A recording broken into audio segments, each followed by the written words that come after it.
So good afternoon. When I think about it, as I sit and listen to some of this, I've been hearing a lot of theoretical and things like that. I'm on the practical side. I've got to be the practical side. We've got $3 billion worth of money flowing through us on an annual basis. $10 million a day, essentially, in my organization. We have a government, our IDS side, that builds weapons, satellites, C-17s, transport things of that nature, helicopters. So government stuff, and then we have the commercial stuff.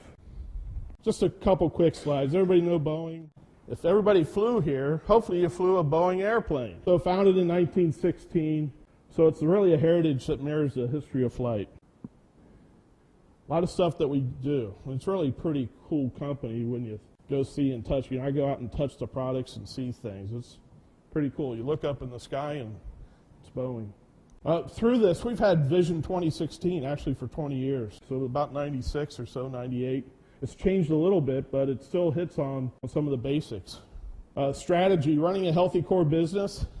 It was really quality, cost, delivery, safety, morale. Under our core competencies is the lean enterprise, and the value really is in the leadership and the people. Commercial airplanes, it's in Puget Sound. Most of the effort, that's where the planes are built and delivered to the customers. About $30 billion a year in revenue for the commercial side, about $30 billion for the government contracting side. These are the airplanes we're building. There's one you may have heard about called the Dreamliner. Our financial structure, revenue and cost, and we're in fabrication. We build parts. We've got about 13,000 people within fabrication. Parts are pieces per year, 7.6 million. So I have the responsibility of managing, from the financial side, the $3 to $3.5 billion a year. Each one of these are actual sites. So like Portland is probably about $400 to $500 million in cost a year. So lean at BCA Fabrication. This is my go-to chart because it talks about the journey. And it talks about moving from where you educate and make everyone aware, you strike the fire or create the urgency to get into that learning and doing mode. And that's where you just go out and try it. Just go do it, see what happens. Have the improvements, target improvement per employee, things of that nature. The trick is really linking those successes. And I'm going to show you really our journey on how we link those successes. Because at the end of the day, what you want to do is have a learning organization. And we have pockets within the Boeing company where it's a high-performance learning organization, where they've gone all the way into that continuum. And we want to create value for all. And as we talk about our 5 focus areas, our strategies, if you may, and you take those down to the next steps, we then look at our stability, flow, and quality coming out of transforming the production system by continuously improving quality and flow. So we've taken the quality and flow, and we said at that time we're going to use LMS, or the lean management system, as the enabler to help us drive quality and flow. So now let's get into LMS. And we used Brian Mescal Consulting to help us work through this. So you'll see some of that throughout this. Okay? So what is lean accounting? One of the issues we had in our journey was when we said lean accounting, most of the operations team just shut down. What we've done is that we've said, well, there's aspects that are lean accounting, but the reality is that it takes into play much more than that. It takes in operational metrics, it takes in capacity metrics, and financial metrics. So as we've talked through that, we've really said, for us, we call it the lean management system. And what we're trying to do is really disconnect it as being just a finance thing. I'm thinking most of you probably have already worked on things that are just finance. Typically, you can't get that cross-functional ownership. So we're really working hard to make sure that everybody's embracing the concept and trying to drive it for the stability, quality, and flow. These are 2 aspects of lean accounting. We've actually gone through a lot of these items, So as you see on the one side, accounting for lean, supporting the lean transformation. BCA had an overall process that was lean management or lean accounting, where we took all of the labor rates. We had, 10,000 labor rates, I think, and brought them down to 3. Boy, that upset a lot of people. It was the right thing to do. We had hordes of people tracking departmental labor rates. So we've done a lot of that. We've looked at making sure that we're not allocating uncontrollable costs down to people that have to react to it. Go tell me why this cost that was allocated grew 50%. And they're like going, I don't know. So we've changed a lot of that processes at the high level. Our progress at BCA within LMS, I already got into some of these lean in relationship to the finance processes. On the other side, we've got lean transformation with LMS. So commercial aviation services, they're the ones that have the spare parts out to the airlines. They grew revenue using some of the LMS techniques. We also aligned the BCA sales force using LMS. We do have LMS under consideration for airplane assembly. One of our, I'll say, gold nuggets is the 737. And the 737, we build 31 of those airplanes a month in a single continuous flow down one line. They call it the moving line. And as they look at that, then they also look at having the wing assemblies. They're moving that into a continuous moving line also. So as we talk about that, they look at using LMS to help support their efforts under that. Propulsion group implemented that, so the propulsion group gets the engines and connects the engines to the planes. They've got a robust LMS process using the box scores. In the Fab division, we're the pilot activity that led the way. The propulsion system group kind of just jumped in and started doing it. And we sat back and looked at what we needed to do. We decided, let's go through that Mescal process and manage through that way, manage the project through that way. So we took the ERP system that we have, doesn't have part costs anymore. It's irrelevant. In fact, it wasn't being managed anyways very well. We manage it through other metrics that you'll see here, right? Because we've had those questions. What do you mean you're throwing away part costs? We use this. Well, what do you use it for? We use it to tell us how much scrap we're doing. That's just a result. Tell me what your quality metric is. I don't care what it costs, because that's too far off. In fact, it takes you about 3 months to actually get that cost. LMS and fabrication, we're using BMA consultants. We utilize multiple workshop approaches. 4 of the 14 business units were chosen to pilot. So those 4 business units that manufacture parts are about $250 to $500 million each in resource dollars or in cost dollars. This was the BMA recommended multiple workshop approach, so we had 5 workshops. We actually had more of those in between those as learning sessions. So we just kept trying to make sure we were educating and making everybody aware of what our mission was. We set out and created a network structure. So back in about June of 2007, the leadership team went through the Lean Accounting Seminar, the 2.5-day seminar with Brian Mescal. And at the end they said, what do you want to do? And we decided, let's go try it. And from that, then we created this network. So as the finance director, I'm the champion. And through that, we have these network teams. 737 stove bins is part of the Interior's Responsibility Center. So when you go on the airplane today or tomorrow, the stove bins, that's where you put your luggage in. LMS. We're using LMS in manufacturing those parts. And actually, they're leading the way in our journey. This is pretty cool. We have steering team, which supports the sponsorship and the resources. BMA. We have certified training. So I've got 2 people now that are certified in LMS that can train LMS, and we spread that out even further. We have Lean Plus internal consulting, and we also have Fab leadership team focus through the quality and flow area. To me, this is one of the critical things is to keep that commitment for leadership team, create a network. And that network went from say 30 leadership team members going to a training session, and it's blossomed to about 500 people. These are the benefits. At our first workshop, we had the report out. If you've done 5-day workshops or AIWs, we always have a report out that we invite everybody to. So it's in the auditorium. People are sitting there, and I'm walking up there to see what I'm going to say. And everybody's working real hard, and they're talking about boards up and boards and boards. So all of a sudden, it latched onto me, boards up. And I actually used that concept as we went through from our first workshop and started putting boards out in the facility.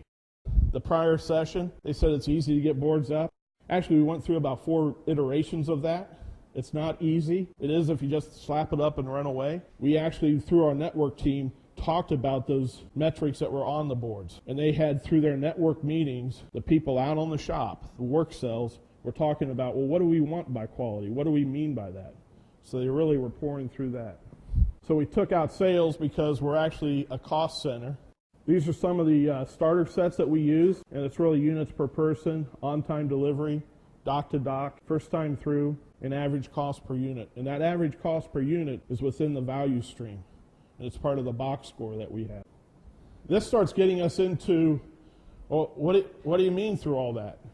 So we actually have strategic goals that the leadership team, we spent a 1-day workshop with the leadership team talking through what we meant by these goals. And then as we talked through that, we talked about how do we measure them. And that was linking us as fabrication into the world of BCA, our airplane programs, BCA, and the Boeing company. This then allowed us to take the goals and performance measures and drive it through the value stream and then actually down into the work cell. So this linkage chart is very critical because it then allows everyone to understand how it links throughout the value stream and also up and through to the entire organization. Another key item is the value stream mapping. When we talk about quality and flow and talk about the lean management system, I ask them, do you have a value stream? Oh yeah, we have one. Then we find out it's from 2002. In fact, they try to use it. They were working it. 3 months later, they go, you know what, we realized we had to redo our value stream. So through that value stream, the cool thing of this is it's cross-functional. It's not finance-driven. It's really work cell-driven or value stream-driven by the operations leader. So the senior managers out on the line were the ones driving this, and they got all functions involved, first, second, and third shift involved. And you went into a room, and this butcher board or butcher paper was all around the wall. And this is just a snapshot of this. As you talk about your value streams, then you can start looking at your current state and future state and talk about your breakthroughs. What are your Kaizens going to be to get you to that 2B state? And as you talk about that 2B state, you can start looking at your performance measures, start running your cause analysis against that, and then drive into your actual continuous improvement action plans. So this is a boards up. Out in our CMC area, CMC is a composite machining center. They make the ribs for the planes. But it has our box score analysis, the value stream map, the linkage chart over there. And you actually go to this board and you have operations people talk about it, shop people talking about it. Here is our box score, operational capacity and financial. And in fact, these box scores are used in our pilot areas. What's critical is the targets are set out there, and they actually drive to those targets. And what they find out is, gee, you know what happened? We found the bottleneck, and all we had to do was have this machine on the other side too, doing the same thing. And it was a low-cost machine. I mean, under $100,000, $50,000 maybe. And all of a sudden, their throughput happened a lot better. And they were able to fix that constraint. So what this allows you to do, it allows you to identify the true constraints. Because part of what we were struggling with is we had popcorn Kaizens or popcorn successes where improvements were happening, but they may have been removing waste that was not on the critical path. Lean decision making. We actually had the shop floor talk about equipment. They actually came through and spent a full day trying to understand it, and then they came back the next day, and a week later, they came back and said, we don't need that piece of equipment. We found another solution. Why was that? Because they were able to look at the data and understand the dollars involved and understand their targets that they had for that work cell and for that value stream, and they made other decisions. This is bringing it all together. The SOFP. So what we have here is each of the value streams identified, and as we have those value streams identified, we break it down into the actual capacity information, the planned adjustments at constraint, and the inventory. So we have, for this business unit called Portland, has 7 value streams, and all those value streams come together via the SOFP. We've got the demand identified, the capacity constraints, the value stream capacity in units, as we talk about what type of capacity you need, the planned improvements, and then the impact. So actually going through and talking about, we know how many dollars we're spending today, what's your plan in the future, what units are you going to be building in the future, what's your financial forecast of those dollars. As they start looking at that, they start saying, we need to make improvements there if we're going to meet our targets. This thing gets into our total business cost summary. Like I said, we've got value streams for each of the programs. Here's the stow bins, and then the stow bins cost summary that flows into that. So the Interiors Responsibility Center is really driving to have full implementation of LMS throughout their organization by the end of 2010. LMS and BCA lessons learned for people. It requires a culture change throughout, leadership team everywhere.